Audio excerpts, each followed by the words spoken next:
सगळ्यांना नमस्कार. सगळे रविवारच्या दिवशी दुपारी 3 वाजता उत्सुकतेने सगळे एकत्र झालेत त्याबद्दल स्पेशल धन्यवाद. हं. विषय सगळ्यांचा खरंच आवडीचा आहे असं नक्कीच लक्षात येतं. हा विषय आपण असा घेणार आहोत की साधारणतः विज्ञान म्हणजे काय असा सिंपल प्रश्न आहे. आता आपण म्हणू की विज्ञान म्हणजे काय, तर आम्हाला सगळ्यांना माहिती आहे. पण तरीही आपली उत्सुकता असते की याच्यात अनेक अंग आहेत विज्ञानाचे, ज्या विज्ञानाने आपलं सगळं 20व 21व शतक भारलंय. हं. त्या विज्ञानाचं बाकीची अंग आपण समजून घ्यायचा आपल्या बुद्धीने प्रयत्न करणार आहोत. हं. ह्या अंगामध्ये मी काही वैज्ञानिक नाही, मला विज्ञानाची खूप काही माहिती नाही, पण मी शिकलोय. आपण सगळे जसे विज्ञान शिकतो तसं आपण शिकलो. आणि शिकत असताना जिज्ञासेतून विविध लोकांचं वाचून विविध गोष्टी हे करून त्याच्याबद्दलचं जाणीव किंवा त्याच्याबद्दलचं आकलन वाढवायचा प्रयत्न केलाय. तो शेअर करायचा. हे फक्त शेअरिंग आहे. हं. त्याच्यामुळे आणि विज्ञान ही मुळातच सगळं शेअरिंग असल्यामुळे इथे कोणी एक सर नाही, कोणी विद्यार्थी नाही. हं. त्याच्यामुळे मला सर वगैरे बिलकुल म्हणू नका, चेहऱ्याने जरा मोठा दिसलो तरी. मी पण विद्यार्थीच आहे. आपली जुनी पद्धत अशी आहे की विद्यार्थ्याला जे कळलंय ते त्यांनी इतर आपल्या सहाध्यायींना सांगायचं, त्याची प्रॅक्टिस करायची. तर तसं करणार आहोत. हं. आणि मग आपण त्याच्यावर थोडीशी चर्चा पण करू. आता विषय थोडा मोठा आहे आणि सगळं समजून घ्यावा अशी इच्छा बऱ्याच जणांची होती, म्हणून आपण हे सेशन घेतोय. त्याच्यामध्ये पहिला पार्ट असेल जो आज असेल, तो ह्या विज्ञानाची पार्श्वभूमी काय. ती जर समजली नाही ना, तर विज्ञानाची सगळी प्रगती कशी झाली ह्याच्या सगळी अंग समजत नाहीत. त्याच्यामुळे पार्श्वभूमी आपण समजून घेणार आहोत. तीच खूप छान आहे, रंजक पण आहे, मोठी पण आहे. दुसरा असा आहे की विज्ञान जे सुरू झालं, आता विज्ञान सुरू झालं म्हणल्यानंतर आपल्याला नेहमी गॅलिलिओ, न्यूटन ही लोकच आठवतात. आणि सगळेजण आपण म्हणतो ती यांच्यापासून सुरू झालं. बरोबर आहे. तर त्यांच्या बरोबरीचे सगळे जे होते त्याच्या बरोबरीने अजून काही लोक होते ज्यांनी ह्या विज्ञानाच्या याला मोठा धक्का दिलाय, पुश दिलाय. हम्म. आणि त्यांच्यामुळे काही गोष्टी तयार झाल्या. तर ती त्याची जी फिलॉसॉफी आहे, सायंटिफिक मेथडॉलॉजी कशी तयार झाली, हा दुसरा पार्ट असेल. ती मेथड काय आहे जी सगळ्या क्षेत्रांना आता व्यापून राहिली आहे, ती मेथड कशी आहे, तो तिसरा भाग असेल. आणि हा सगळा जो इतिहास आहे, साधारण 400-500 वर्षाचा इतिहास आहे, थोडा जास्ती आहे, त्याचं आत्ताचं सध्याचं वळण काय. हम्म. आणि त्या वळणामध्ये आपला आणि त्याचा संबंध कसा हवा. आपला आणि त्या विज्ञानाचा संबंध कसा हवा. असे 4 सेशन्स आपण कमीत कमी आहेत. एखाद्या वेळेला काही चर्चा वाढली किंवा काही विषय आला तर आपलं वाढू शकेल. पण हे चारही आजच्या एका दिवसात होणारे नाही.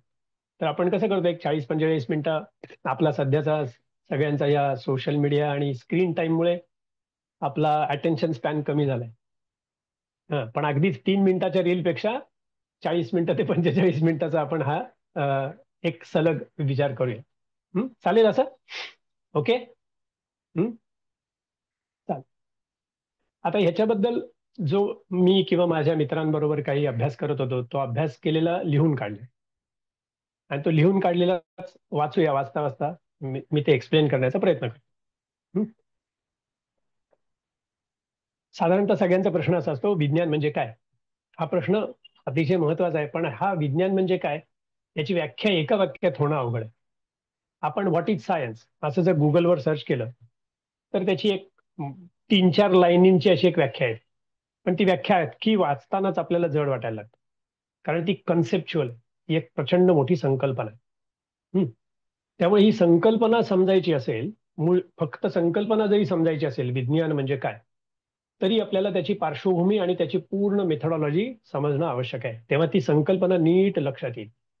कारण असं होतं की कोणीतरी म्हणलं की हे वैज्ञानिक आहे, तर आपल्याला लगेच वाटतं वैज्ञानिक. कोणीतरी म्हणलं की हा वैज्ञानिक एक्सपर्ट आहे, त्यांनी सांगितलंय की आपण लगेच विश्वास ठेवतो, हो त्यांनी सांगितलंय. त्यामुळे आपलं सगळं वैज्ञानिक ह्या फक्त नावानी आपण भाळतो किंवा प्रभाव पडतो, पण खऱ्या अर्थाने वैज्ञानिक काय हे आपल्याला लक्षात येत नाही, कारण त्याची सवय राहिली नाही. त्यामुळे वैज्ञानिक ही गोष्ट जी आहे ती पद्धती, विचार आणि अत्यंत तर्कनिष्ठ पद्धती आहे. ती समजून घेण्यासाठी आपल्याला पार्श्वभूमी समजणं खूप आवश्यक आहे.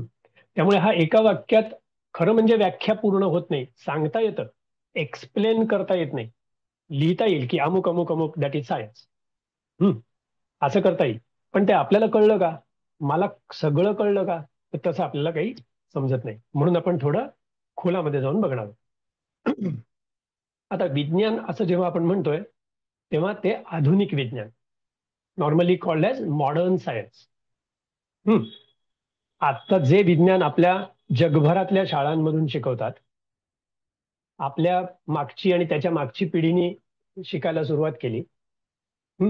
आणि ते आपण आता रेग्युलर शिकतो सगळे. इयत्ता 10वी पर्यंत तर प्रत्येक जण विज्ञान शिकतो. त्याच्यानंतर जेव्हा तो थोडी साईड चेंज करतो तेव्हा विज्ञानाचा भाग थोडासा कमी होतो. पण वैज्ञानिक सायन्सचे जे सॉफ्ट सायन्सचे प्रकार आहेत याच्यातच तो शिकतो. कोणीतरी फिजिक्स केमिस्ट्री शिकणार नाही, पण तो सॉफ्ट सायन्सेस शिकतो. मेडिसिन सॉफ्ट सायन्स आहे, इकॉनॉमिक्स सॉफ्ट सायन्स आहे, ते पुन्हा सायन्सच आहे. हा, पण मग बेसिक विज्ञान हे त्याला 10वी पर्यंत साधारण प्रत्येक जण शिकतो. त्यामुळे आता जे विज्ञान आपण म्हणतोय हे आधुनिक विज्ञान, असं त्याचं नाव आहे, मॉडर्न सायन्स. आता त्याला मॉडर्न का म्हणलं? कधी जन्माला आलं म्हणून मॉडर्न? तर मॉडर्न म्हणजे आजचं. हा, पण संपूर्ण पृथ्वीचा विचार केला तर 1,00,000-1,50,000 वर्षाचं मनुष्याचं आयुष्य आहे कमीत कमी. या 1,00,000-1,50,000 वर्षात गेल्या 500 वर्षातलं म्हणजे ते आधुनिकच झालं, मॉडर्न झालं. हं, असं म्हणून त्याला ते मॉडर्न म्हणायला सुरुवात केली. आता हे वाचत जाऊया, वाचता वाचताच मी सांगतो. विज्ञान म्हणजेच आधुनिक विज्ञान हे आज सर्व जगाला व्यापून राहिलंय. सर्व जगातील प्रत्येक शाळेतील विद्यार्थी विज्ञान हा विषय शिकतातच. आणि पुढे विज्ञान आणि त्यापासून निर्माण झालेले तंत्रज्ञान यांनी पण आपले रोजचे जीवन व्यापलंय. आता विज्ञान आणि त्यातून निर्माण होणारं तंत्रज्ञान हे दोन एकानंतर एक होतं. तंत्रज्ञान म्हणजे विज्ञान का? नाही. तंत्रज्ञान हे विज्ञानाचं ऍप्लिकेशन असतं, म्हणून त्याला विज्ञान म्हणू शकतो. पण ते तंत्रज्ञान आहे, टेक्नॉलॉजी आहे. आता जी टेक्नॉलॉजी आहे ती अशी पण येऊ शकते. त्याच्यासाठी विज्ञानाचे सिद्धांत माहितीच पाहिजेत असं पण नाही. लक्षात घ्या, बारीकसा फरक आहे. आपण तो मोगलीचा पिक्चर बघितला असेल. त्या मोगलीच्या पिक्चरमध्ये तो मुलगा आहे, तो माणूस आहे, त्यामुळे तो काही ट्रिक्स शोधून काढतो जगण्याच्या. आणि बाकीच्या पशुजीवनामध्ये ट्रिक्स नाही आहेत. मग आता ते ट्रिक्स म्हणजे काय आहेत? ते तंत्र आहे. कुठलं तरी तंत्र तो शोधून काढतो. तसं मनुष्य पण तंत्र शोधून काढतो. म्हणून तंत्रज्ञान म्हणजे टेक्नॉलॉजी बेस्ड ऑन सायन्स अशी असेल ती सायन्सची झाली. सायन्स म्हणजे मला सिद्धांत माहित नाहीत, मला गणित माहित नाही, पण मी काहीतरी तंत्र शोधून काढलं, असं होऊ शकतं. त्यामुळे विज्ञान आणि पुढे त्यातून निर्माण झालेले तंत्रज्ञान. आता आपण ही जी झूम मध्ये मीटिंग करतोय हे तंत्रज्ञानामुळेच आपण करू शकतोय. म्हणून आता हे सगळं जीवन आपलं याने व्यापलंय. जरा विस्ताराने आपण समजून घेऊया. आज जे विज्ञान आपले जीवन व्यापून राहिलंय त्याला आधुनिक विज्ञान, मॉडर्न सायन्स म्हटले जाते. कारण हे विज्ञान खूपच अलीकडच्या काळात म्हणजे सुमारे 500-600 वर्षापूर्वी सुरुवात झालेली आहे. आता हे कुठे सुरुवात झाली? आजचे विज्ञान शिकतोय, परत लक्षात ठेवायचं, आजचं विज्ञान आपण जे काही आधुनिक विज्ञान म्हणतो सुरुवात कुठे झाली? तर याची सुरुवात मुख्यतः युरोपात झाली. आता तेही असे 1-2 वर्षात कोण्या एका माणसाने सुरुवात केली का? नाही. सुरुवात व्हायच्या मागे 300 वर्षाचा इतिहास.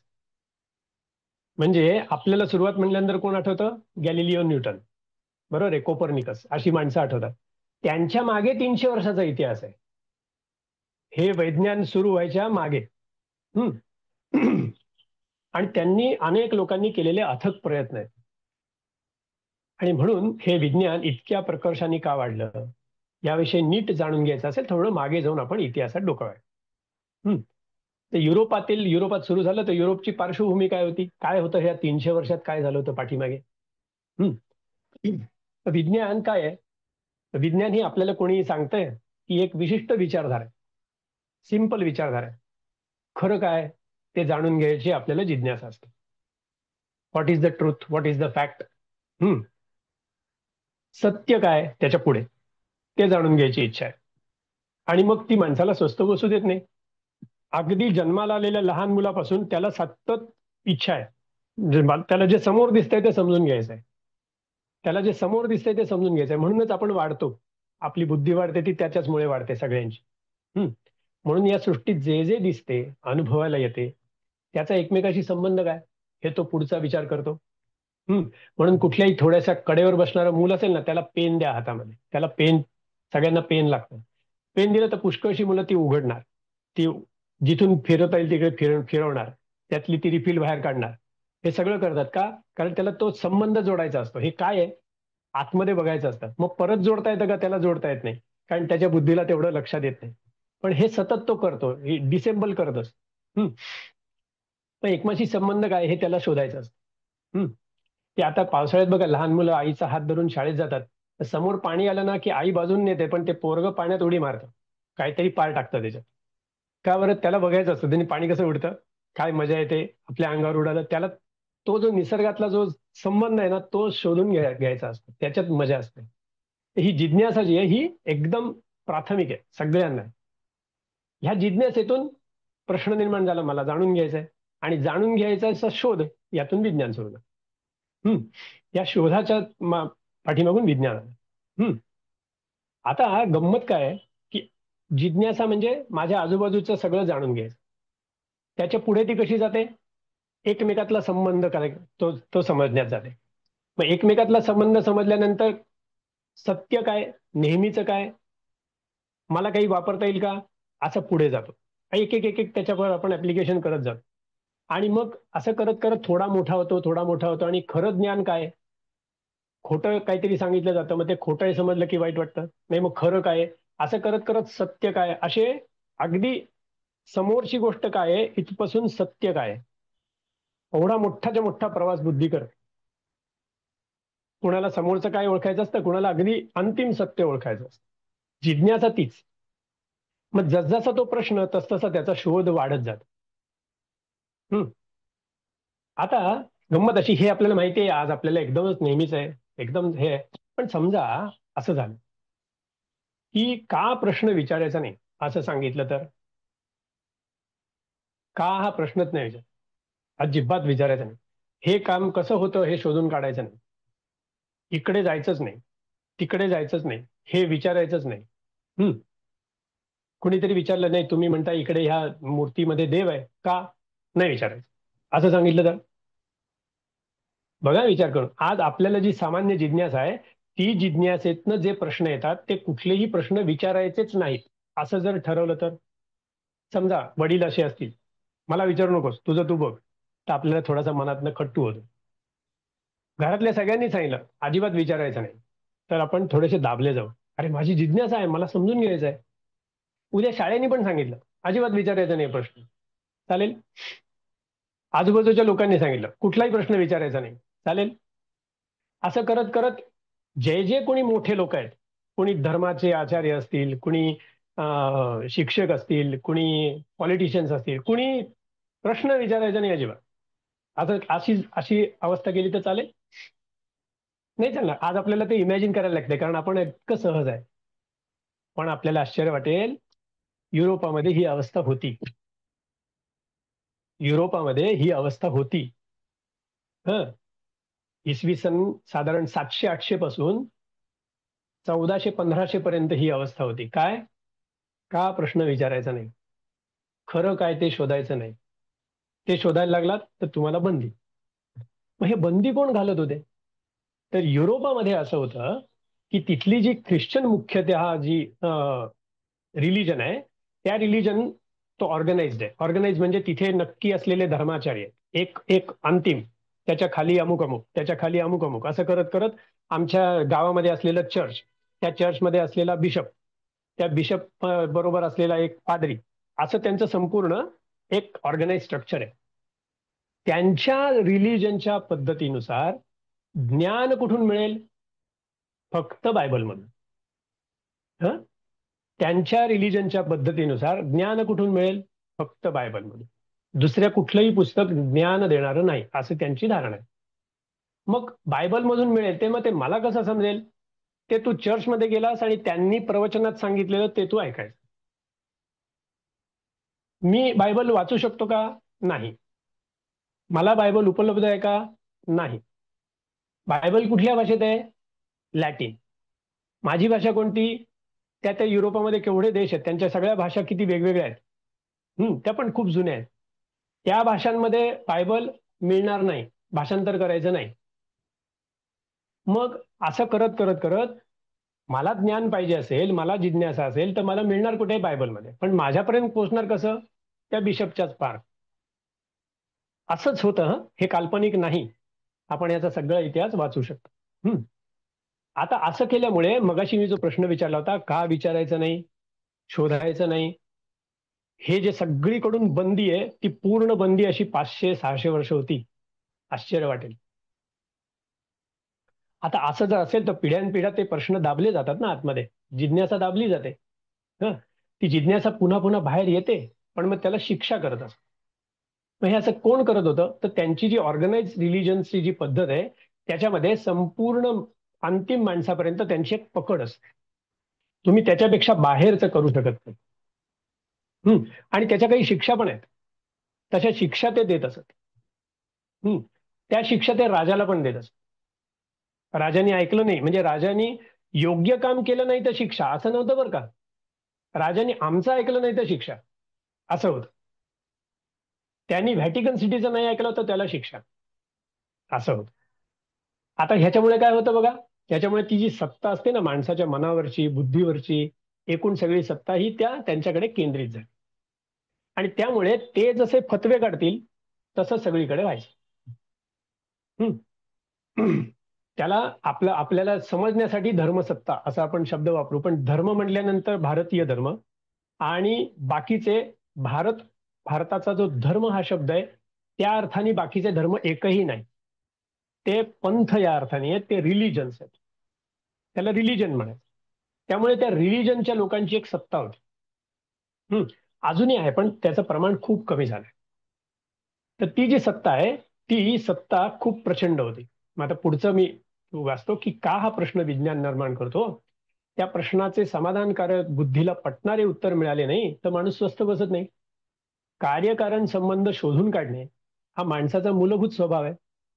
पण हा प्रश्न करणाऱ्याचे तोंडच दाबले तर, त्याला हा प्रश्नच विचारू दिला नाही तर, एवढंच नाही, असा प्रश्न विचारणाऱ्याला शिक्षा केली तर आपल्याला काल्पनिक वाटेल. पण आता काय झालं बघूया. तर त्यावेळेला या युरोपामध्ये या रिलिजनची प्रबळ सत्ता होती. राजे सुद्धा या सत्तेपुढे नांगी टाकत होते. पुन्हा इथे तेच सावध केलंय की इथे महत्वाची गोष्ट लक्षात घ्यायची, म्हणजे जेव्हा आपण युरोपातील धर्मसत्ता म्हणतो तेव्हा युरोपातील मुख्यतः ख्रिश्चन रिलिजनमुळे असलेली सत्ता होती. भारतातला धर्म आणि ते समान नाहीत, त्याचं लगेच इकडे लागू करून घ्यायचं नाही. इथलं सगळं प्रचंड वेगळं आहे. ते अभ्यास केल्यानंतरच काय काय लागू होतं ते बघता येईल. संकल्पनाच खूप भिन्न आहे. हा धर्म आणि रिलिजनचा डिफरन्स आपण बघू जातात आता पुढे जाऊन नक्की समजून घेऊया. बेसिक बेसिक डिफरन्स समजूया. पण आत्ता लक्षात ठेवूया की भिन्न आहे, दोन्ही संकल्पना पूर्ण वेगळ्या आहेत. त्यामुळे परदेशातल्या यांना आपण धर्म म्हणणार नाही, रिलिजन म्हणणार. ते रिलिजनच. आता त्यावेळी हे जे युरोपात ख्रिश्चन, हे जे त्यांचे धर्मगुरू म्हणून जे होते, एक हाती सत्ता होती त्यांची, एक हाती. आणि सत्ता टिकवायची असेल तर काय लागतं? सैन्य लागतं, वित्त लागतं, बळ लागतं किंवा ज्ञानाचं बळ लागतं. तर ज्ञानाचं बळ आम्ही आमच्याकडे ठेवू, तुम्हाला ज्ञान नाही मिळवू देणार. आणि एवढंच नाही तर तुमच्या जन्माला आल्यापासून मृत्यूपर्यंतच्या तुमच्या गतिविधीवर आमचा हे असेल, अंकुश असेल. तुम्हाला मृत्यू झाल्यानंतर तुमचा देह जमिनीत आम्हाला पुरायचा आहे, त्याची जागा द्यायची की नाही ते आम्ही ठरवू. तू माझं ऐकलं नाहीस तर तुला जागा नाही मिळणार, त्याच्यामुळे तुला पुढची गतीच नाही मिळणार. आता इथं हा तर सरळ सरळ थेट असतो. हा आजही आहे, हा आजही आहे. आपल्याला माहित नाही, कळत नाही. त्या आपल्या नेटवर्कमध्ये गेलं की कळत. त्यामुळे अज्ञानी माणसांना ठेवून सत्ता हातात घेता येते. ही जी एक सिंपल गोष्ट आहे. दुसऱ्याला अज्ञानी ठेवलं की त्याची सत्ता आपल्या हातात येते. तीच गोष्ट 500-600 वर्ष चालू होती. मूळ बायबल लॅटिनमध्ये होतं, ती भाषा सर्वसामान्यांना येत नव्हती. त्या चर्चनी काय सांगितलं, बायबलचं भाषांतर करायचं नाही. तसा केलं तर धर्मद्रोह ठरेल.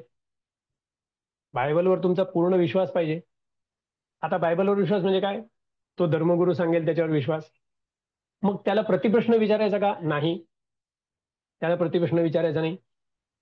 तसं केलं तरी तो धर्मद्रोही ठरेल. बायबल सांगेल तेच ज्ञान, धर्मगुरू सांगेल तेच ज्ञान, ते बुद्धीवर घासून बघायचं का? नाही बघायचं, ते अलाउडच नाही. हम्म. आश्चर्य वाटेल, एकदा या धर्मगुरूंनी स्वर्गाचं तिकीट काढलं होतं. हम्म. आणि ते तिकीट विकत घेतलं तर तुमची स्वर्गातली जागा निश्चित.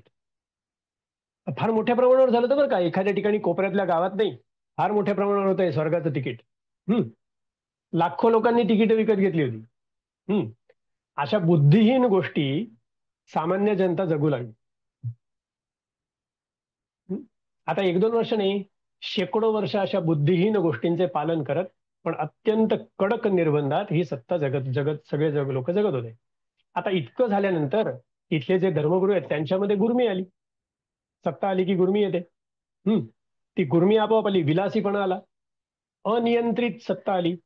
याचे काही उदाहरणं आत्ता मी सांगत नाही, अत्यंत क्रूर आणि अत्यंत विकृत उदाहरणं आहेत. अत्यंत विकृत उदाहरणं आहेत. मी एवढंच सांगतो. आणि शेकड्यानी आहेत, एक दोन नाही. ही जी विलासीपणा आहे ना, याच्यामध्ये पण अत्यंत विकृत उदाहरण आहेत. त्यामुळे अनियंत्रित अशी सत्ता आल्यावर दुसरे काय होणार? बुद्धी चालवणाऱ्या माणसाची मुस्कटदाबी होणार. मुळात माणसाला काय असतं? स्वतंत्र चिंतन करायचं, अवलोकन करायचं, म्हणजे ऑब्झर्वेशन्स करायची, त्याचं अनुभूती घ्यायची, त्यातून मिळणारं ज्ञान बुद्धीवर घासून तपासून घ्यायचं, त्यासाठी विचारमंथन करायचं, संशोधन करायचं, वादविवाद करायचे, ते ज्ञान मिळालेलं लोकांपर्यंत पोहोचवायचं. हे सगळं जिथे होतं तो समाज उन्नत होतो, वाढतो, प्रगत होतो. हे जिथे होत नाही तिथे समाज रानटी बनतो, जनता अज्ञानी राहते. अज्ञानी बुद्धिहीन दुर्बल जनता काय होणार? लाचार आणि दरिद्री. नुसतं एवढंच नाही, विघटन, एकमेकात भांडणं, मारामाऱ्या. अक्षरशः आपण कधी पण युरोपाचा 700 पासून 1400 1500 पर्यंतचा इतिहास बघा, हेच सगळं दिसेल. हम्म. हाणामाऱ्या, विघटन, दारिद्र्य, गुलामी. गुलामीची प्रथा आजपर्यंत चालू होती त्यांच्याकडे. हम्म. याच्यात समाज बुडला. आता झालं काय, हे एक छोटंसं वर्णन झालं त्यावेळेच्या समाजात. आता एक रॉजर बेकन नावाचा एक पुरुष होता. तो 1219, इसवी सन 1219 1292. आपल्याकडचं कोण होतं ह्या काळात आठवतंय? ज्ञानेश्वर महाराज. हं. त्याच काळातले. आता हा रॉजर बेकन काय करत होता? लहानपणापासून त्याला शाळेत गुरुजींनी सांगितलेलं पटत नव्हतं. तो म्हणायला लागला, मी स्वतः प्रयोग करून बघीन, त्याशिवाय तुमचं मानणार नाही. आता हे तर डायरेक्ट आव्हानच झालं. त्याला गुरुजींनी दटावलं, असं काही बोलू नको असं सांगितलं. बोलणं बंद करून तो शिकत राहिला. आता त्यांनी काय केलं, त्याच्या लक्षात आलं की आपण ह्या लोकांचं वर्चस्व आहे ना, आपण हे काय म्हणतात ना तेच शिकायचं. म्हणून तो बायबल आणि ते सगळं शिकत शिकत पुढे त्यांच्याच पद्धतीने शिकत प्रोफेसर झाला. आणि एकदा प्रोफेसर झाल्यानंतर तो त्यांच्या त्या ऑर्गनाइज रिलीजन मधला एक झाला. आणि मग आता तो बोलायला लागला, तुम्ही मला बोलू देत नव्हता, आता मीच बोलतो असं म्हणून. तो काय काय त्याच्या आयडियाज काय होत्या? माणूस पक्षाप्रमाणे उडू शकला पाहिजे आणि उडू शकेल असं तो म्हणत होता. तो म्हणतो वाफेमध्ये खूप शक्ती आहे. त्यांनी पण असं वाफेच्या सगळ्या शक्ती बघितल्या, घरात कुठेतरी बघितल्या असेल वाफेच्या शक्ती. तर वाफेमध्ये शक्ती, ही शक्ती आपण वापरू शकतो. आता केवढे वेगळे विचार आहेत बघा. तो काय म्हणतो, माणूस पक्षासारखा उडू शकेल, हे तो कल्पना सांगतोय. वाफेमध्ये खूप शक्ती आहे, ती शक्तीचा आपण वापर करू शकतो. आता हे नवीन वाटायला लागले लोकांना, हे काय सांगतोय? आता हे असं नवीन सांगायला लागल्यावर हे बायबलच्या बाहेरचं. बायबलमध्ये कुठे सांगितलंय? मग जे नेहमीचे लोक आहेत ते म्हणणार, अरे बायबलमध्ये सांगितलंय का, तो बरोबर, तू काहीतरी वेगळं सांगतोय, चुकीचं आहे. त्यामुळे त्याला धर्मद्रोहाची शिक्षा झाली. त्यांनी धर्मद्रोह केला अशी शिक्षा झाली. काय झाली शिक्षा माहितीये? आजन्म कारावास. काय सांगितलं त्यांनी? त्यांनी फक्त एवढ्याच 4-5 गोष्टी सांगितल्या, आपण काय काय करू शकतो. हं. एवढंच सांगितलं, पण त्याला आजन्म कारावास झाला. कशाबद्दल? बायबलमध्ये लिहिलेलं नाही ते लोकांना सांगतो म्हणून. बायबलमध्ये लिहिलेलं नाहीये ते लोकांना सांगतो म्हणून. 24 वर्ष तुरुंगात होता आणि तिथेच बिचारा निवर्त आला. त्याने लिहून ठेवलं, आणि ते त्यांनी स्वतःचं काहीतरी लिहून ठेवलं होतं. तर काय लिहितोय तो? सत्याचे ज्ञान केवळ धर्माचे ग्रंथ वाचून मिळणार नाही. आता धर्मग्रंथ म्हणजे बायबल त्यांच्या दृष्टीने. धर्मगुरूंकडून पण मिळणार नाही, अंधश्रद्धेने पण मिळणार नाही. ते फक्त स्वतःची बुद्धी चालवून, प्रयोग करून, चिंतन करूनच मिळेल.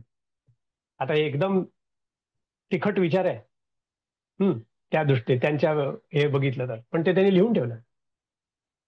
आता त्याच्यामुळे ना त्यांनी लिहून ठेवलं, त्यात त्याचं बलिदान पण झाल्याचा परिणाम होतो लोकांवर. अरे हा स्वतःसाठी मेलाच नाही. हं हा बुद्धी चालवा असं आपल्याला सांगतोय, त्याच्यासाठी मृत्यू पत्करला त्यांनी, म्हणजे काहीतरी वेगळं आहे. त्याच्यात शक्ती निर्माण होते. त्यामुळे त्याला बुद्धी चालवायला लोकांना त्यांनी प्रेरित केलं. त्यांनी आपल्या अनुयायांसाठी संदेश लिहून ठेवला.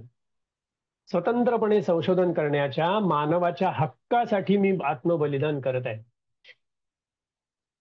जसं सॉक्रेटिसनी बलिदान केलं ना. सॉक्रेटिसचं बलिदान कसं होतं? माझ्या बुद्धीला पटतंय ते मी करणार. सगळं विश्व विरुद्ध गेलं तरी चालेल, मी त्याच्यासाठी मृत्यूदंड पण स्वीकारेन, पण माझ्या बुद्धीला पटतंय तेच मी सांगणार. त्याच्याच गोष्टीसारखं पुढचं, की स्वतंत्रपणे संशोधन करण्याच्या मानवाच्या हक्क कशासाठी लढायला लागलं बघा त्याला. आज आपल्याला आश्चर्य वाटतं की नाही? माणसाचा हक्क आहे स्वतंत्रपणे संशोधन करण्याचा, त्याच्यासाठी मी बलिदान करतो. काय सांगतोय तो? प्रयोग करून पाहणे, करताना चुका झाल्या तरी त्या सुधारण्याची तयारी ठेवणे, पुन्हा प्रयोग करणे, पडताळा पाहणे, या सगळ्या गोष्टी करण्याची संधी प्रत्येकाला मिळाली पाहिजे. याच मार्गाने सत्याचे ज्ञान मिळेल. आपण याच मार्गाने जाऊ. आता 1200 मध्ये सांगतोय बरं का, इसवी सन. आपण अर्थव्यवस्था, समाजरचना, राजनीती सगळ्या बाबतीत असे प्रयोग करू. त्यातून पुन्हा शिकू, म्हणजे चुका होतील तर शिकू, पुन्हा प्रयोग करू. असे करून मानवाला उत्कर्षाचा मार्ग सापडेल. योग्य गोष्ट त्यांनी 700-800 वर्षापूर्वी सांगितली. अशा मूलभूत हक्कासाठी झालेले त्याचे बलिदान व्यर्थ गेले नाही. त्याच्या संदेशामुळे इंग्लंडमध्ये स्वतःची बुद्धी चालवून ज्ञान मिळवले पाहिजे, ह्या विचाराचे लोक तयार होऊ लागले. एकच टप्पा आहे छोटासा, आपल्याला आता वाटतच नाही हा टप्पा आहे म्हणून, पण त्यावेळेच्या समाजामध्ये माझी बुद्धी चालवून मला ज्ञान मिळवायला पाहिजे हे लक्षात येणारी लोकच नव्हती. ती याच्यामुळे वाढली. हं आणि त्याच्या त्या बलिदानामुळे वाढायला लागली. काय? स्वतःची बुद्धी चालवून ज्ञान मिळवले पाहिजे, आणि असा ठाम विचाराची लोक वाढायला लागली. याच्यासाठी अख्खं बलिदान जायला लागलं एका माणसाचं. मग हळूहळू ख्रिस्ती धर्मग्रंथ, त्याची अंधश्रद्धा, त्यातील बालिश कर्मकांड याच्या विरुद्ध आवाज उठवायला सुरुवात झाली. त्याच काळामध्ये पुढे जाऊन येईल आपल्याला. मग आता पुढे एक जॉन वायक्लिफ नावाचा एक हुशार आणि धडाडीचा पुरुष निघाला. त्याचं इसवी सन 1330, म्हणजे या रॉजर बेकन नंतर साधारण 40 वर्ष. त्याने त्या काळच्या धर्मातल्या अंधश्रद्धेवर एकदम सरसरीत टीका केली. मूळ बायबलची त्याने इंग्रजीत भाषांतर केले. ते सहज लोकांना मिळेल असं वाटून टाकलं, काही त्याचा हक्क ठेवला नाही भाषांतरकाराचा. आता त्यामुळे लोक मूळ बायबल वाचू लागले. आता धर्मगुरू जर खोटं सांगत असेल तर तो उघडा पडायला लागला, आणि असं खोटं सांगणारच आपल्या हातातली सत्ता टिकवायला. आता इथे तो उघडा, एकदम साधीच गोष्ट, की जे पुस्तक तो वापरतोय तो त्यांनी मला आजपर्यंत घेऊच दिलं नव्हतं. किती? 300-400 वर्ष. आता ते पुस्तक मला मिळाल्याबरोबर त्या पुस्तकातलं थेट मला कळायला लागलं. त्यामुळे हा काही खोटं बोलत असेल, खरं बोलत असेल तर ओके, खरं म्हणजे पुस्तकातलं बोलत असेल तर ओके, खोटं बोलत असेल तर कळायला लागलं. आता असं केल्यानंतर काय होणार? कोण कोण अग्रेसिव्ह कोण होणार? डिस्टर्ब कोण होणार? तो धर्मगुरूच. त्याची सत्ता जायला लागली. आता उघडे पडू लागले. आता वायक्लिफचे असे अनुयायी वाढू लागले. आता ह्या वायक्लिफला पकडला, ह्या लोकांनी, चर्चच्या लोकांनी वायक्लिफला पकडला, आणि एवढा जुलूम एवढा होता की त्याच्या अनुयायांना चितेवर जाळून मारण्यात आले लोकांच्या देखत. आता ही जिवंत जाळण्याची शिक्षा केली. का केली? चोरी केली म्हणून? शत्रूला जाऊन मिळालं म्हणून? कुणावर अत्याचार केले म्हणून? नाही, केवळ स्वतःची बुद्धी चालवून ज्ञान मिळवायचा प्रयत्न केला म्हणून. आश्चर्य वाटेल ना? ह्याच्यासाठी जिवंत जाळून मारण्याची शिक्षा. या सगळ्यांची चरित्र उपलब्ध आहेत. जुलूम कोणत्या थराला जातो? आंधळ्या आणि बुद्धिहीन असे असलेल्या त्या रिलिजनचा सत्तेचा जोर केवढा वाढला हे समजण्यासाठी हा सर्व इतिहास सांगितला. हे जाणून घेतल्याशिवाय विज्ञानाला एवढे महत्व का आले याची जाणीव होणार नाही. एक एक छोट्या छोट्या टप्प्यावर लोकांचे बलिदान आहे. हम्म. आपण आधुनिक काळात विज्ञान कसे वाढले, वैज्ञानिक विचारसरणी कशी प्रगत होत गेली हे बघताना प्रथम त्यापूर्वीचा युरोपातील काळ कसा होता ते थोडक्यात बघत होतो. त्यावेळी स्वतःची बुद्धी चालवून बायबलपेक्षा वेगळे कोणी सांगू शकत नसे, त्याला लगेच शिक्षा होत. आपल्याला आश्चर्य वाटेल, रॉजर बेकन पासून सुरू झालेली ही बुद्धी प्रधानता परत समाजात आणण्याची चळवळ जी आहे ती 200 वर्षे झाली तरी धर्मसत्तेला मान्य नव्हती. त्यांनी ते येऊ दिले नाही. प्रत्येक वेळेला त्यांना जुलूम केला. ते अशा लोकांना पकडून धर्मद्रोही ठरवून शिक्षा देत होते. शिक्षा काय होती माहितीये? वाईट टाकणे, कायम तुरुंगात टाकणे किंवा जिवंत जाळून मारणे, अशा शिक्षा होत्या.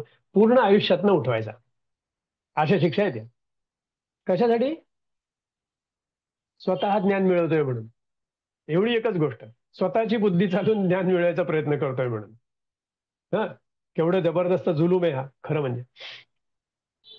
म्हणजे ते कुठला अधिकारही द्यायला तयार नव्हते, तर स्वतःची बुद्धी चालवून बुद्धीला पटेल ते स्वीकारण्याचा मूलभूत अधिकारही हे ख्रिश्चन धर्मगुरू लोकांना द्यायला तयार नव्हते. आता हे आलं 14वं शतक. आता पण दुसऱ्या बाजूला ह्याची माणसं वाढायला लागली हळूहळू. तर ही बुद्धिवाजाची चळवळ अशी जाळून मारण्याने थांबणार नव्हती, ती वाढली. कारण अशासाठी मनुष्य 1, 2, 3 नाही, पुष्कळ लोक मरायला लागले, तेव्हा त्याचं सामर्थ्य वाढायला लागलं. आणि मग माणसं धीट व्हायला सुरुवात झाली. जॉन हस, आता हा 1369, असा एक पुरुष पुन्हा त्या 14व्या शतकात होऊन गेला. तो खूप शिकून प्राग विद्यापीठात प्राध्यापक झाला. प्राग म्हणजे प्रागला अजूनही ते विद्यापीठाच्या इमारती आहेत. जॉन वायक्लिफचे ग्रंथ त्याच्या वाचनात आले. आता वायक्लिफ म्हणजे आधी सांगितलेला. त्यांनी नुसतं बायबलचं भाषांतर नाही केलं, त्यांनी हे स्वतंत्र विचार कसा करायचा त्याच्यावर त्याचे विचार लिहिलेले होते.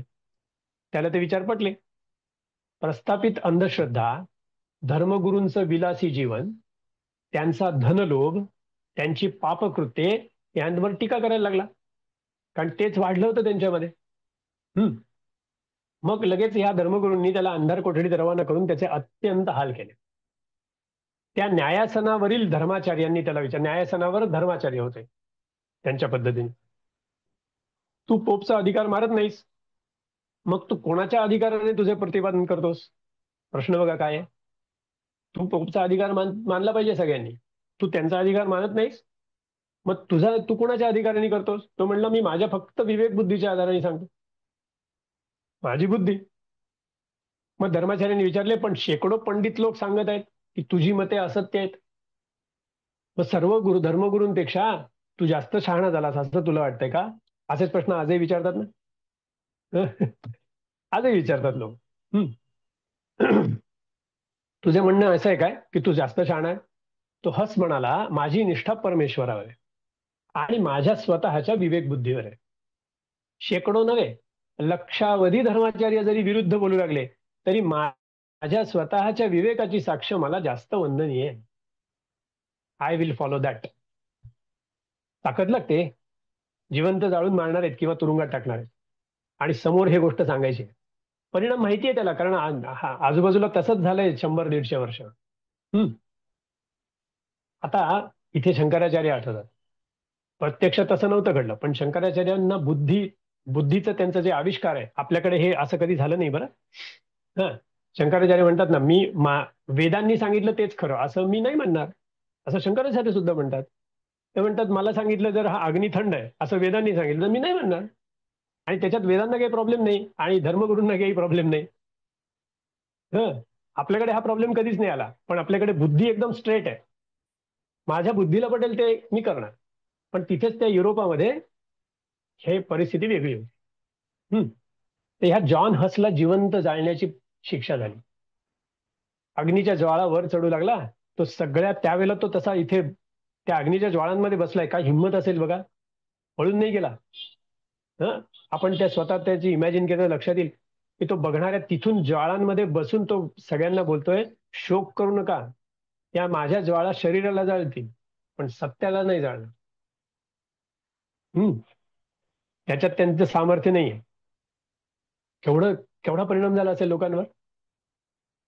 आता अशाच पद्धतीने लिओनार्डो ब्रुनो नावाचा होता, पुन्हा हा 1370 ते 1444, हा एक तत्वज्ञ इटलीमध्ये होऊन गेला.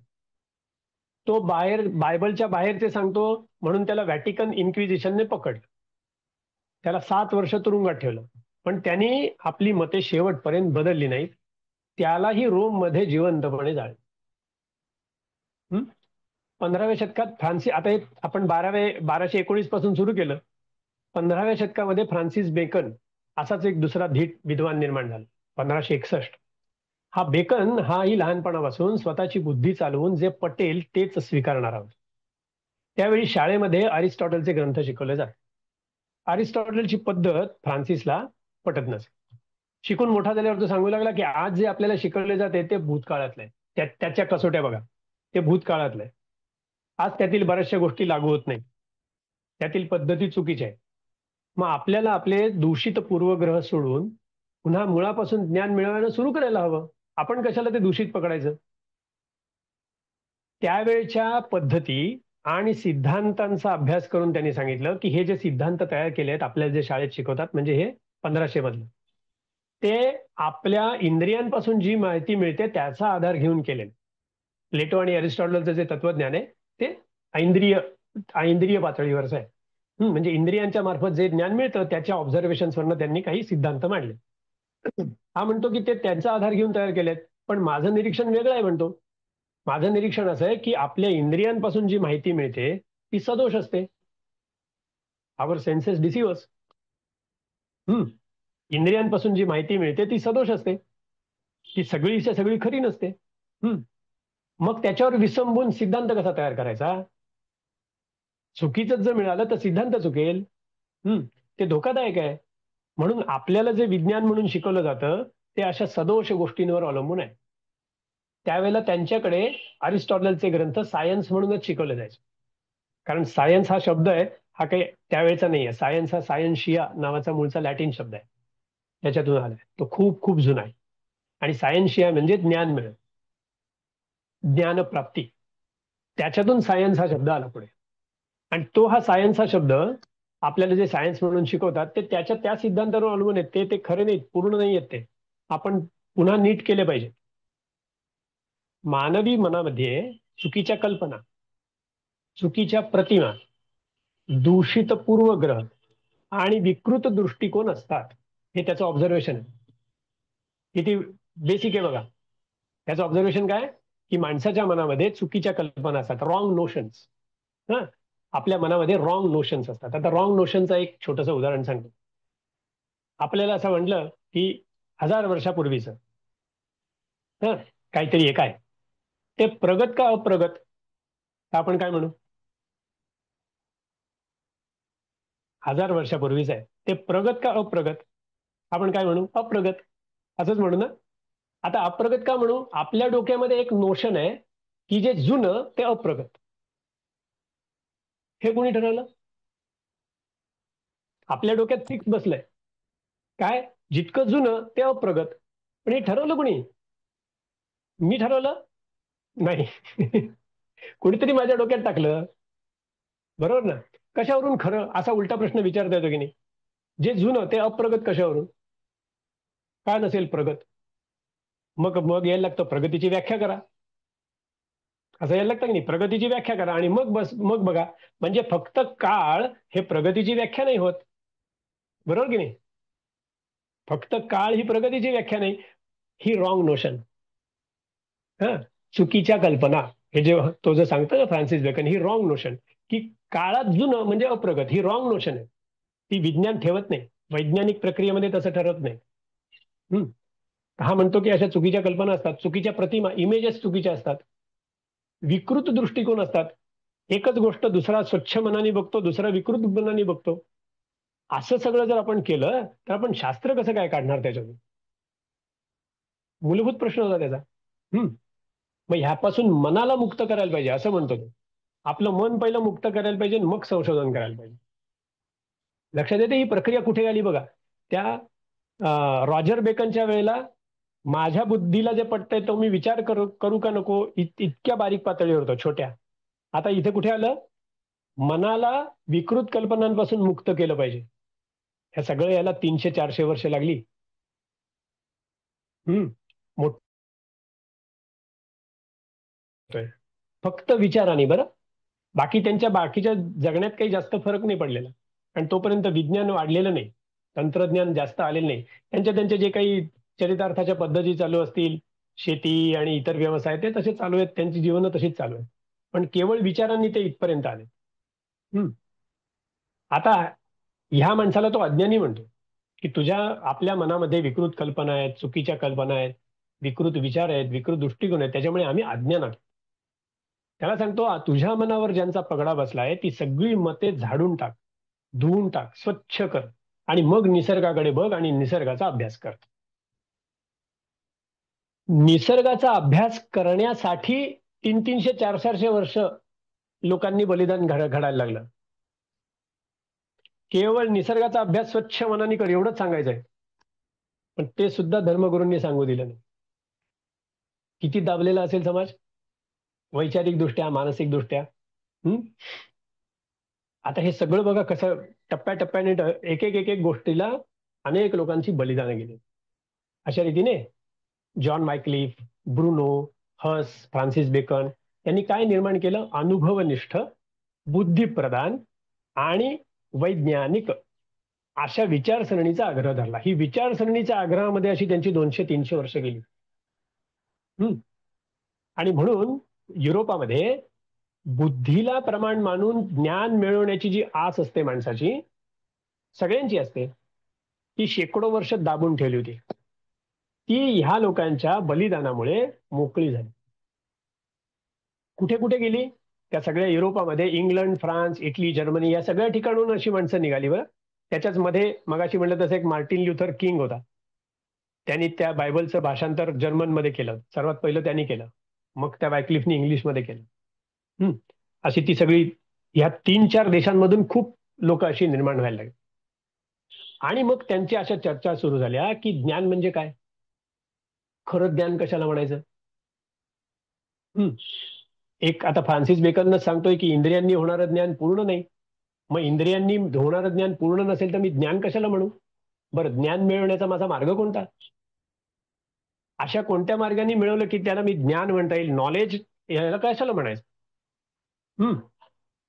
ही पार्श्वभूमी तयार झाली आणि मग अशी अशी मुलं जन्माला यायला लागली की जे असा विचार करतायत. आता याच्यात ज्ञान म्हणजे काय, त्याची लक्षणं कोणती, त्याची व्याख्या करता येईल का? ज्या समाजामध्ये सगळं दाबून ठेवलं होतं त्यांनी ही ज्ञानाची आस अशी वाढायला लागली. त्याच्यावर उघडपणे विचार सुरू झाला. तर 16व्या शतकात देकार्ट नावाचा एक मोठा तत्वज्ञ झाला. त्याचा हा फार मोठा ह्या सायंटिफिक मेथडॉलॉजीवर त्याचा खूप मोठा प्रभाव आहे देकार्टचा. हा अतिशय हुशार, चौकस आणि बुद्धिमान मुलगा होता. 1596 साली आला. त्याची बुद्धी अतिशय कुशाग्र होती. तो शरीराने अशक्त होता, त्यामुळे त्याला पडून राहून सतत चिंतन करण्याची सवय लागली. त्याला चिंतनाची सवय होती. त्याला गणित खूप आवडायचं. त्याला त्याच्या कुशाग्र बुद्धीमुळे खऱ्या ज्ञानाची आस लागली. आता याचं आपण चरित्र वाचलं तर लक्षात येईल. त्याला आहे ना, त्याला एक आजार होता काहीतरी, त्यामुळे तो उठून शाळेत पण जाऊ शकायचा नाही. पण त्याची बुद्धी बघून त्याला स्कूल फ्रॉम होम त्याला अलाउ केलं होतं त्यावेळेला. त्याला घरनच तुझं शाळा घेऊ असं असं त्यावेळेच्या त्या शाळेतल्या लोकांनी त्याला अलाउ केलं होतं. तो पडून राहायला लागायचा त्याला, इतकं तो दुबळा होता. पण त्याची शाळा तशी झाली होती. तर त्यावेळेला त्यांनी वर्क फ्रॉम होम सारखं स्कूल फ्रॉम होम त्याला अलाउ केलं होतं. पण तो चिंतन करायचा, गणितामध्ये खूप हुशार होता. त्याने असा विचार करायला सुरुवात केली की खरं ज्ञान कशाला म्हणायचं. हे आमचे जे बिशप आणि सगळे लोक देतात, तेच खरं ज्ञान का?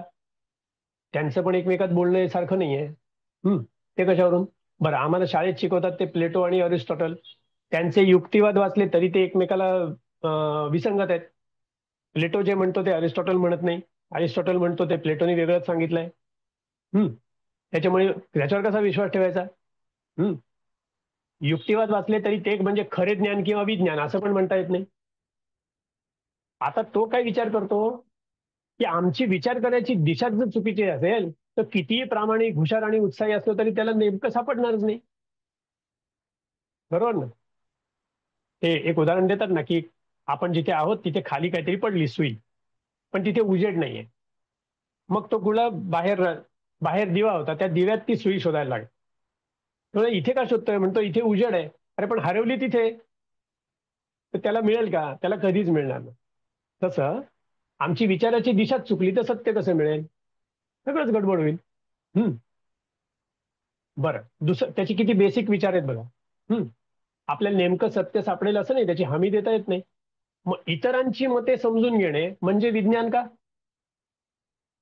बघा, तो काय म्हणतो, इतरांची मते समजून घेणे म्हणजे विज्ञान का? म्हणतो तो नाही, तो इतिहास आहे. तो विज्ञान कुठे आहे? हम्म. प्रत्येकाने स्वतःचा अनुभव आणि निरीक्षण यांच्या अनुषंगाने स्वतःच्या बुद्धीने विचार केला पाहिजे आणि स्वतः सत्य शोधले पाहिजे. हं? इतर कोणाकडून तयार मते घेतली तर त्याला सत्य कसं म्हणायचं?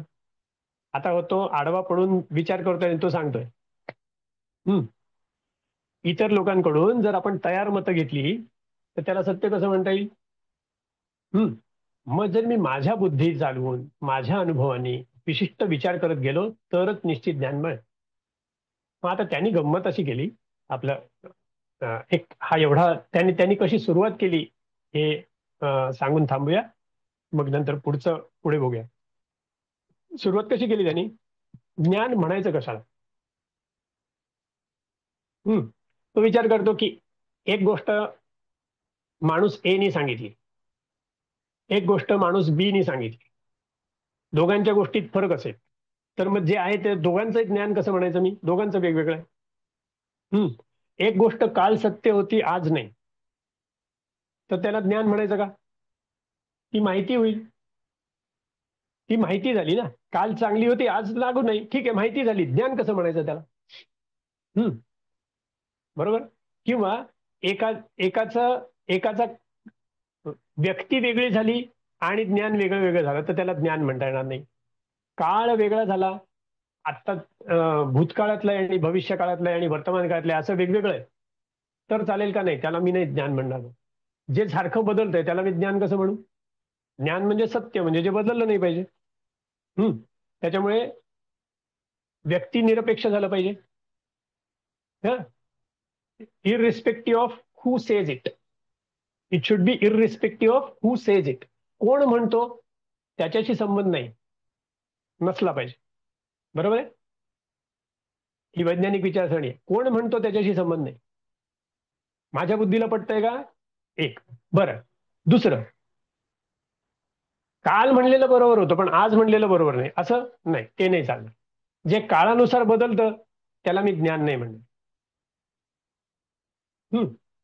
तिसरं, स्थलानुसार बदलतं तर जर्मनीत सत्य आहे आणि इटलीत नाही, असं केलं तर ते एक माहितीचा भाग होईल, ज्ञान नाही म्हणता येणार मला. म्हणून त्यांनी असा विचार केला की या 3 कसोट्याला उतरलं पाहिजे म्हणे. कुठल्या? It should B irrespective of time, it should B irrespective of space, स्थल, आणि इरिस्पेक्टिव्ह ऑफ पर्सन. व्यक्तिनिरपेक्ष, कालनिरपेक्ष आणि स्थलनिरपेक्ष असं जे मला सापडेल ना त्याला मी काहीतरी खरं ज्ञान म्हणू शकतो. म्हणीन असं पण नाही म्हटलं त्यांनी, म्हणू शकतो. मग दुसरं त्यांनी विचार केला की असं असेल तर सगळ्यांसाठी समान पाहिजे. बरोबर की नाही? सगळ्यांसाठी समान पाहिजे ना, माझ्यासाठी वेगळं दुसऱ्यासाठी वेगळं असं नाही. मग मी ज्ञान कशाला म्हणायचं हा व्याख्या करतो बरं का. म्हणजे बाकीचं तो उडवून लावत नाही, तो शहाणा आहे, हो हुशार आहे. तो बाकीचं उडवून लावत नाही, तो म्हणतो ते ते त्याच्या ठिकाणी जगायला चालेल तुम्हाला, पण मी ज्ञान बघायचं असेल ना तर असं पाहिजे. असं त्यांनी स्वतः युरोपामध्ये पहिल्यांदा अशी एक कसोटी निर्माण केली, एक क्रायटेरिया निर्माण केला की me what is knowledge, knowledge कशाला म्हणून त्यांनी तयार केलेला आहे. हं. काय सांगितलं? जे स्थलनिरपेक्ष आहे, कालनिरपेक्ष आहे आणि व्यक्तिनिरपेक्ष आहे. पर्सनवर अवलंबून नाही, स्थलावर अवलंबून नाही, लोकेशनवर अवलंबून नाही आणि टाइमवर अवलंबून नाही, आणि सगळ्यांना समान लागू. It is applicable to all, असं असलं पाहिजे. आता ही आजपर्यंत युरोपामध्ये अशी व्याख्या केली नव्हती कुणी. मग आता तो विचार करायला लागला की आता ह्याच्यात काय बसतं. असं काय की जे ह्या कसोट्या कशाला लावायच्या? ह्या कसोट्या कशाला लावायच्या? बायबलला लावताच येत नाहीत. काहीही सांगतात. हं. व्यक्ती व्यक्तीला नाही लावता येत. धर्मगुरू वेगळे सांगतात, इतिहास पुरुष वेगळे सांगतात, काय काय सगळं सांगतात. ते जाऊ दे, नकोच ते. पण असं काय आहे, तर तो गणिताचा त्याचा आवड असल्यामुळे त्याच्या लक्षात आलं, गणितच एकच गोष्ट अशी आहे की जी व्यक्तिनिरपेक्ष आहे, जी स्थळनिरपेक्ष आहे, जी कालनिरपेक्ष आहे आणि सर्वांना समान आहे. कुठे आला ना तो? गणितावर आला. आता तो काय म्हणतो की 2+2 = 4, बरोबर? हे 1000 वर्षापूर्वी 4 होत नव्हते, 3 होत होते, असं म्हणता येतं का? नाही. हं. अजून एक 200-300 वर्षांनी 2+2 = 5 होणार आहेत, असं म्हणता येईल का? नाही. हं. तो डेकार्ट म्हणतो म्हणून 4 आणि तो वायक्लिफ म्हणतो म्हणून 5, असं होणार आहे का? नाही. कुणीही केलं तरी 2+2 = 4च राहणार. त्याच्यामुळे गणितच एक असं आहे की ज्या व्याख्येत बसतं. बरोबर? गणितच एक असं आहे की जे या व्याख्येत बसतं. आता गणित म्हणल्यानंतर आता प्रत्यक्ष ज्ञान आणि गणित हे कसं समजणार? कारण गणित त्याचा दुसरा भाग असा आहे की गणित ऍबस्ट्रॅक्ट आहे. ऍबस्ट्रॅक्ट म्हणजे मानलेल्या संख्या आहेत सगळ्या, त्या संख्यांशी खेळतो आपण. बरोबर की नाही? गणित ऍबस्ट्रॅक्ट आहे. त्यामुळे गणित मला येत आहे तरी मी ज्ञानी आहे असं म्हणता येत नाही. ही पूर्ण गडबड. बरोबर की नाही? कसोटी तर चांगली मिळाली, पण गणित मला येतं म्हणजे मी ज्ञानी झालो नाही, मला असं नाही म्हणता येत. मग असं आलं, ह्या सृष्टीचं आणि गणिताचा संबंध पाहिजे. ज्या सृष्टीमधनं मी ज्ञान मिळवतोय त्याचा आणि गणिताचा संबंध आला पाहिजे. आता लक्षात आलं कसं ते थिंकिंग चाललंय? हम्म? ते मॅथमॅटिक्सशी जुळलं पाहिजे. बरोबर? आता त्यांनी दुसरी एक एक बाजू त्यांनी नक्की केली, फ्रेम ऑफ रेफरन्स म्हणतात, हे फ्रेम ऑफ रेफरन्स नक्की केला. आता त्यांनी ऑब्झर्व्ह करायला सुरुवात केली. आता ह्या माझ्या कसोटीत काय काय बसतं ते बघायचं. हं. आणि मग काय काय बसतं ते बघायचं, तर संशयानेच सुरुवात केली. हे खरंय का? हे खरंय का? हे खरंय का? त्यांनी डाऊट घेणं हे एक टूल बनवलं. हं? त्यांनी काय केलं? डाऊट घेणं हे एक टूल बनवलं. आता काय करतात? डाऊट घेतलं की त्याला बुद्धिमान म्हणतात. तसं नाही. त्यांनी डाऊट हे एक टूल बनवलं की मी संशय घेणार, प्रत्येक गोष्टीवर संशय घेणार आणि शोधून काढणार. त्याच्यामुळे त्यांनी एक स्वतःची मेथड तयार केली. ठीक आहे, डाऊट ॲज अ टूल, पण माझी मेथड काय? निश्चित ज्ञान कसं काय मिळेल? तर त्यांनी आता बघा, सृष्टीचा आणि त्या गणिताचा संबंध आला पाहिजे. गणितामध्ये डाऊट आहे का? गणितात डाऊटला जागा आहे? गणित सगळं पूर्ण सोडवून होतं ना, डाऊटलेस असतं. तसं मला सृष्टीचं ज्ञान डाऊटलेस पाहिजे. जसं गणित डाऊटलेस आहे, संशयातीत, तसं हे सृष्टीचं ज्ञान मला संशयातीत मिळालं पाहिजे. म्हणून मी सगळीकडे असा प्रश्न, आणि संशयातीत काय ते शोधून काढ. म्हणजे त्यांनी फिल्टरच बदलला, त्यांनी कसोटीच बदलली की जे डाऊटलेस आहे ते मला शोधून काढायचं.